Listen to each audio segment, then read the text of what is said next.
Most people don't fail because they're lazy. They fail because they have no idea what's next.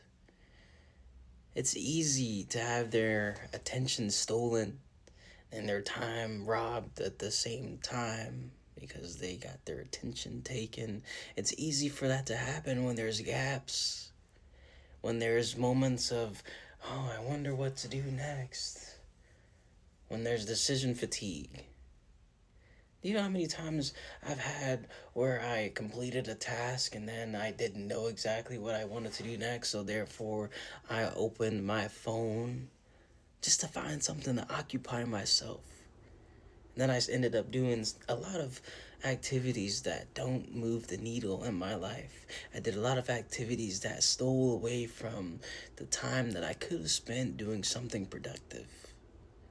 So in this video, you leave with three different frameworks, three different ideas, not frameworks, on how we can become a better version of ourselves that's more efficient, more effective. So if you have the challenges that you face where you don't know exactly what to do next, the idea is to shrink the gaps in between decisions. How do we do that? The easiest way to do it is to be prepared, and we take care of this, say, the night before, the week before, even better. If we can live our day or live our week before we even live it, then we're in an elite position. Then we set ourselves up to execute without having to sit around deciding. Think about how much time you get from something as simple as laying out your clothes that you're going to wear the following day, right before you go to sleep. Then when you wake up and you're getting ready, boom, you don't have to decide. That's less mental bandwidth you have to dedicate to figuring out what to wear. All you have to do is throw the clothes on, then get after the rest of your day. It's that simple. So here's one quick thing that I did, and it ties perfectly into the step number 2 that we can use to enhance ourselves. So we lay out not our clothes, but exactly what it is that we're trying to execute on, that we want to adopt as a part of our identity. What does that mean? One of the main things that has worked for me is setting up my journal, just like the clothes, setting up my journal with the pen in the middle of the bind, open up to a new page.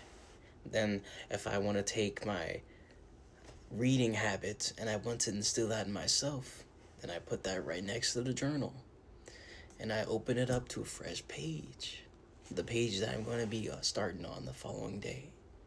And that leads us into the second aspect, which is habit stacking.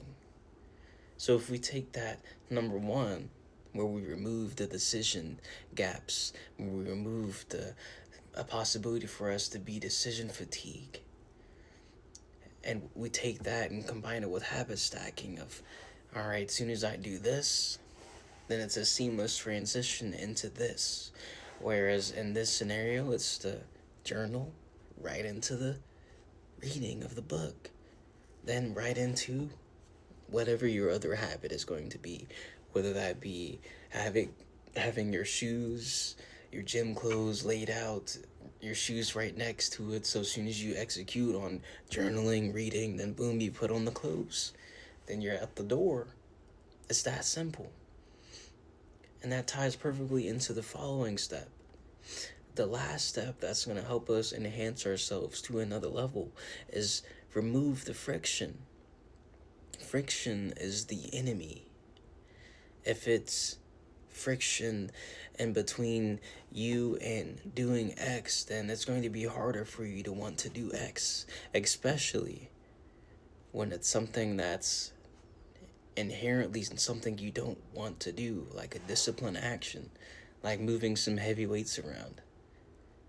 If we remove all the resistance, then it's easier for us to get into. And we can do the opposite with the bad habits and increase the friction. And that's how we execute and take ourselves to another level. So we remove the decision gaps. where we don't spend a bunch of time thinking about what to do next because we already have things set up because we're prepared. We take habit stacking, where we stack multiple habits to where maybe we even dedicate an area in which we're going to execute on these habits. And we put things together so it's a seamless transition in order to keep our momentum from executing on the first task. Then lastly, we're going to remove all the possible friction that's going to that's going to get in our way if we don't remove it. That's going to make our keeping ourselves disciplined harder to do if we don't eliminate it. Now, if we take just these three simple things and we implement them tomorrow or today, whenever is the earliest convenience, then we can easily expect to see a new transformed version of us. We can easily see ourselves breaking habits that used to hold us back, breaking away old identities that no longer serve us for the place that we're heading. So I know you took something of value from this. I encourage you to use it because it will change who you are. And I'll see you in the next video. If you want to see more or have something where you read 1 minute per day to get your day started off right, every Monday, Wednesday, and Friday, I have a newsletter dropped. Go subscribe.